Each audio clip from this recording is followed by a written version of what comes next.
Well, the Ghana cedi keeps making a strong push against US dollar as it gains more value to offset initial losses. For watchers of the local currency and its impact on the economy, the development, if sustained, will mean well for the country's future in restoring the economy.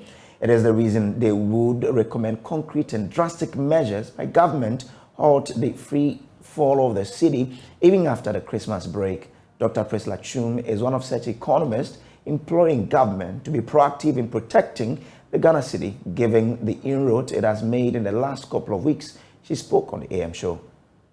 Staff level agreements has come in time, and so it gives an indication that Ghana is on track to get an IMF program.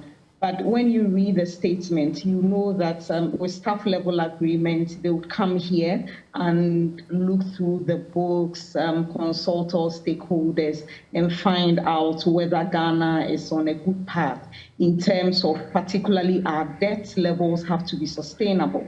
And so Ghana has presented quite a detailed debt exchange program on the domestic front. And there is also the expectation that there will be some debt restructuring on the foreign front as well. And so before the country can get a board level, a full-blown program, it means that Ghana needs to show that the debt levels have been brought to sustainable path. And then in the medium term, I believe that the target is about 55.5% of GDP. And so all the debt restructuring and what government is doing is trying to show that it's on a path to getting the debt levels sustainable.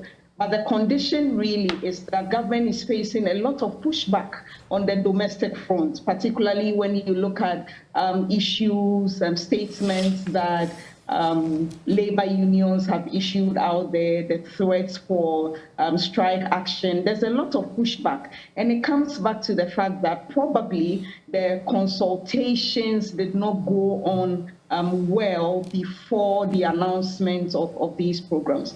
Because if indeed people were involved and knew what was at stake, then I think that if you are sitting at the table and at the end of the day an agreement is reached and you come out to say, no, you do not agree, probably that would be in bad taste. So the responsibility now is on government to be able to convince stakeholders who at this point are on the losing end, in the sense that people invested, fund managers invested with anticipation of a certain return.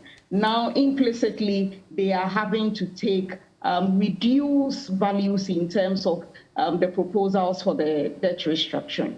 So at the end of the day, the buck stops with government, and any delays in reaching agreements with the debt restructuring on the domestic front could possibly lead to a delay in Ghana obtaining a full program, a board level agreement with respect to the IMF program.